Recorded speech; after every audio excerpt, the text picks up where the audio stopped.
Sureshka Preeta, daughter of S.S. Suresh. I tell about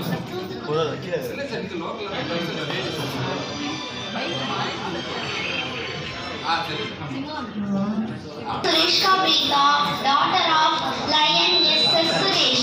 I tell about Thoothukudi district. I am a native of Thoothukudi, known as Pearl City. It is sea gateway of Tamil Nadu. Thoothukudi is the second largest producer of salt in India and first place in Tamil Nadu.